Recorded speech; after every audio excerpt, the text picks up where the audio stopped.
महुआ के झूमे डलिया, अमुआ महुआ के झूमे डलिया, तने तकना बलमुआ हमारू रिया, तने तकना बलम, तने तकना बलम, तने तकना बलमुआ।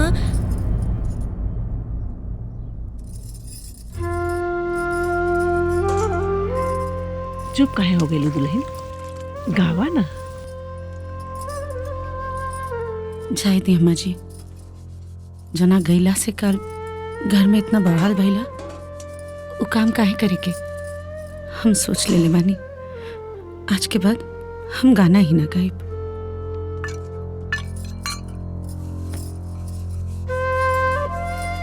तो से एक बात पूछी दुल्हन? जी। का तू बिना गाना गौले रह सकेलू?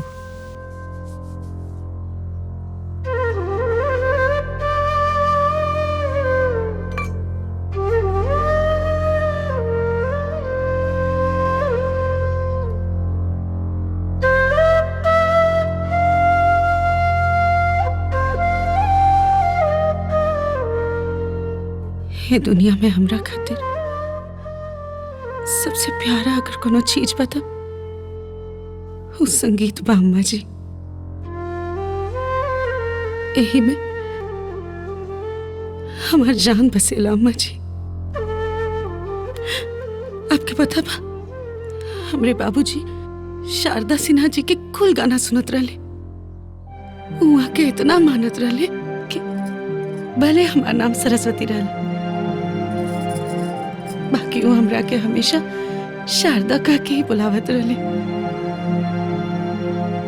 जब हम छोट रहनी ना अम्मा जी, हमार पूरा घर एकदम संगीतमय रहे। कोनो भी परेशानी होके निवारण हमेशा संगीत ही रहल। हमरे बाबूजी स्कूल में संगीत सिखावत रहले और हमके भी संगीत की शिक्षा उन्हीं से मिलल। पता बा, उनकर सपना रहला कि हमहू शारदा सिन्हा जी जैसन बहुत बड़ गायिका बनी। बाकी एक्सीडेंट के बाद जब मम्मी पापा ही दुनिया छोड़ के चल गईले, तो हमार गीत संगीत भी छूट गई और पापा के हमरा के गायिका बनावे के सपना भी अधूरा रह गई। सच बताई तो संगीत के बिना हम अपना आप के भी अधूरा समझे नहीं। और तू अपना आप के पूरा काहे नहीं को करत? कैसे करी अम्मा जी? कल आप खुद देखनी है ना, यहाँ घर में कितना तमाशा भेल रहे। यहाँ केहू हमारे साथ ना दी, और यदि साथ देही तो मतलब? दुल्हन, अरे हम तुहार आवाज सुन ले बानी। तू बहुत अच्छा गाना गावेलू। अगर तोके मौका मिले ना तो तू अपना गायकी से अपने नाम का परचम फहरा सकेलू। लेकिन कैसे? अरे हौ टिबिया पर हौ का नौआ हो याद ना आवत हो? हाँ, अरे वो सुरगंगा का प्रचार आवता ना। हाँ, प्रचार तो आवता। अरे दुल्हन, वो प्रतियोगिता में तू जीत सकेलू। हमके पूरा विश्वास है दुल्हन कि तू जीत जाबू।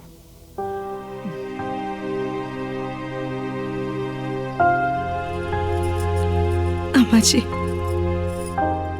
ये सब सोचे में ठीक है, बाकी असली में संभव नहीं के। कहीं से क्यों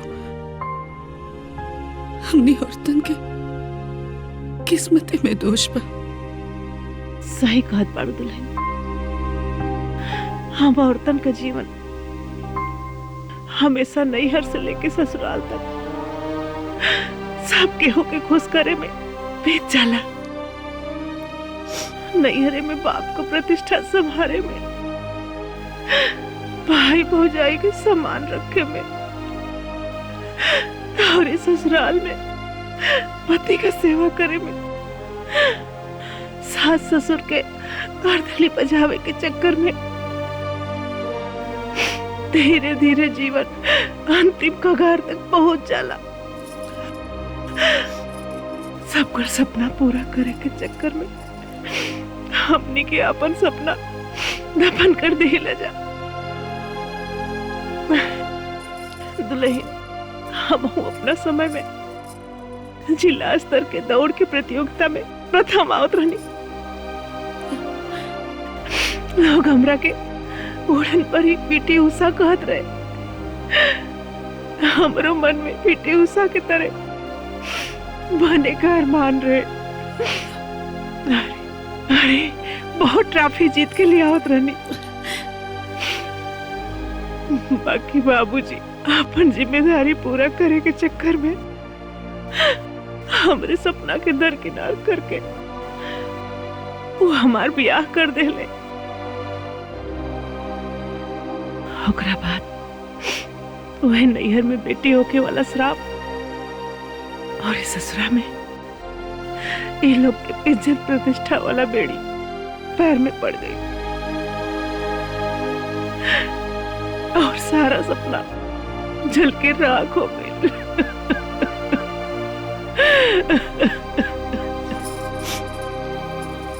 चाय दे अम्मा जी, रोई मत। हम कहनी ना, हमने औरतन के किस्मते में दोष बा।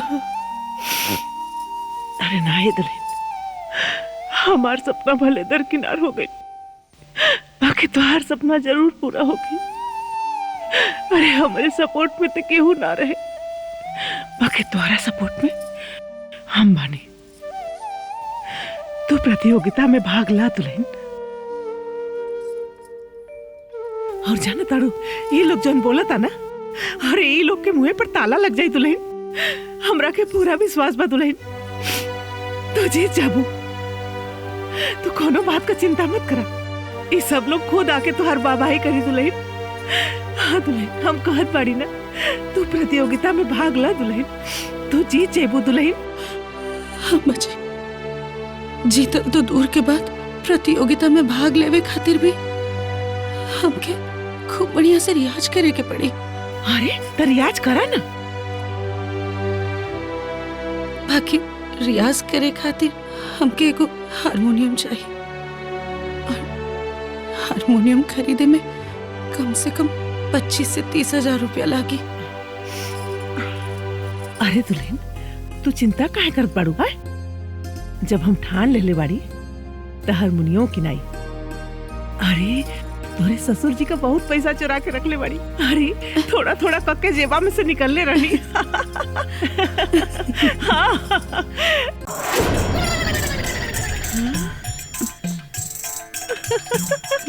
ए दुल्हन, बेटा के भेज देले बाड़ी दुकाने है, अब बाप के इतना लंबा लिस्ट देले बाड़ी कि खरीदत खरीदत संजा हो जाई। अब तू एक काम करा, फोन लगा के ना हारमोनिया वाले के बुला ला। हारमोनिया ले। जी जी जी।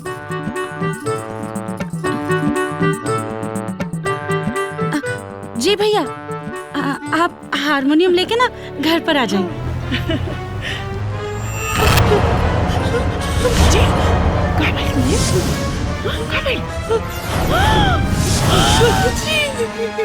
अरे पानी पिलावा हो।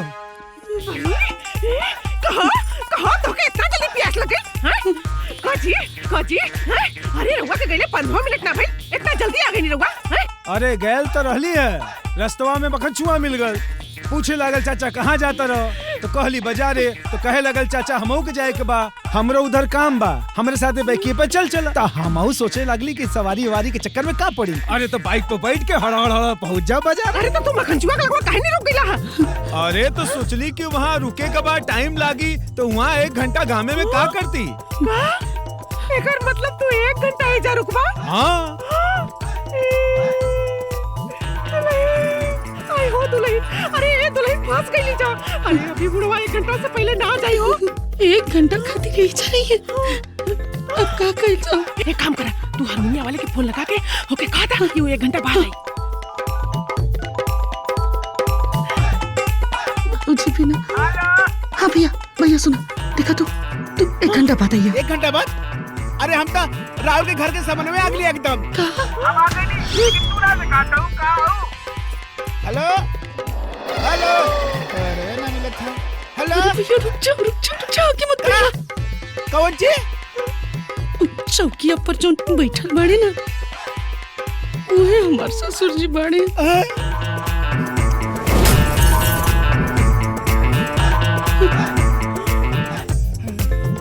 कुछ मत बोलिया।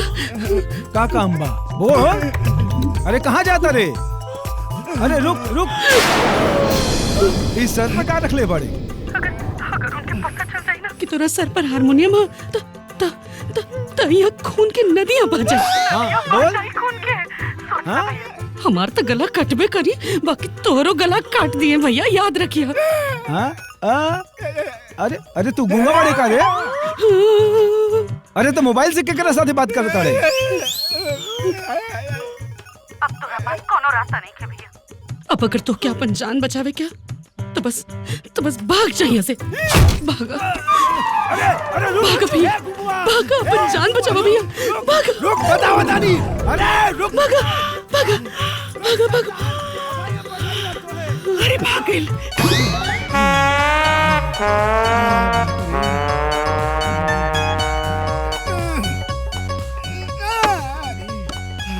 अरे बाप रे बाप, हारमोनिया पहुंचावे आ लली कि जी का बवाल लेवे यार। ओ माय गॉड, आज बच गई नहीं तो बुढ़वा जान ले होत। बाप रे, तोरे चक्कर में हारमोनिया महाराज। अब के कर फोन आओ था यार। का बोला अब? हाँ भैया अब हारमोनियम कब पहुंचाई? अब हम हारमोनिया ना पहुंचाई। तोरे चक्कर में हारमोनिया बजाओ के चक्कर में अब भाई हमारे जान चलने को मार के गिरा देते नहीं ठन। सामने बाल बच्चा क्या देखा तुझे तो दिखे खाली तोरे हारमोनिया के चक्कर में। देखी भैया, हमार ना कोनो बड़ भाई नहीं खन, आप हमरा बड़ भाई जैसन बानी ना। आप भले साइज में छोटे, बाकी आप में हमके अपन बड़ भाई लोग के ले। एगो भाई के अपना बहन के प्रति कुछ फर्ज हो खेला ना। सुनी, जब आप भैया बोली देले बानी का भाइयों का फर्ज बा कि अपने बहन का वादा पूरा करी। हाँ भैया, फर्ज तो बनबे करेला। लेकिन हम अब मर जाए कैसे? बुढ़वा फिर मार लगी तब।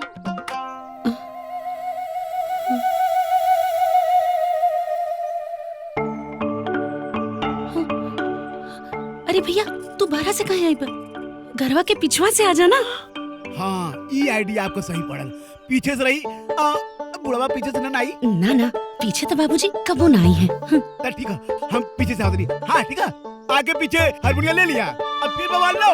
इतना बड़ी अगर बवाल भाई तो हम हारमोनिया ये छोड़ के चल जावा। अरे ना भैया, कुछ ना हुई। आप आवल जाई ना, हमने यहाँ पीछे ही बनी। आई आवता नहीं। चला भैया, भगवान इतना बड़ी बचा दिया। भगवान की हारमोनिया पहुंचा दी ठीक ठाक से। दुकानियों देखे क्या भगवान।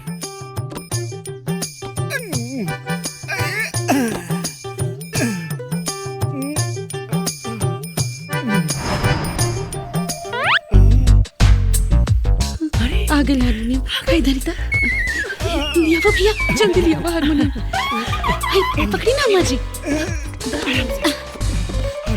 हमने क्या हारमोनियम पहुंचा दिला। अरे भाई बोल दिलू तो भाई का फर्ज निभाव पड़ी ना। लिया दे तो हारमोनिया अपने जान पे खेल के। ये कहाँ पे बंद करके अरे तो बंद कर देनी दरवाजा। तू क्या हुए रे? उधर कैसे खतर रहे हैं? बाप रे, बुढ़िया कहाँ से टपक गई?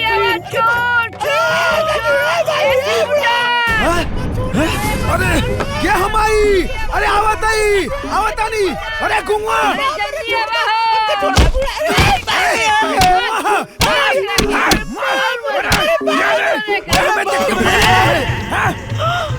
अम्मा जी, अगर ये कुछ वक्त दिलस तब। ए दुल्हन, तू फोन पकड़ा, हम जाके ओकरा के संभालता नहीं। अरे बाप रे,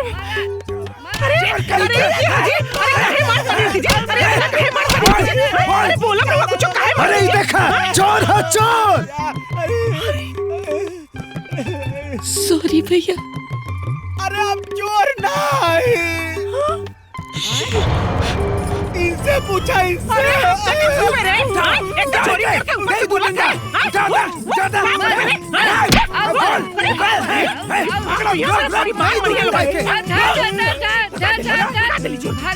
अरे भगा काहे देलू है? पुलिस के बुलावे के चाहत रहले ना?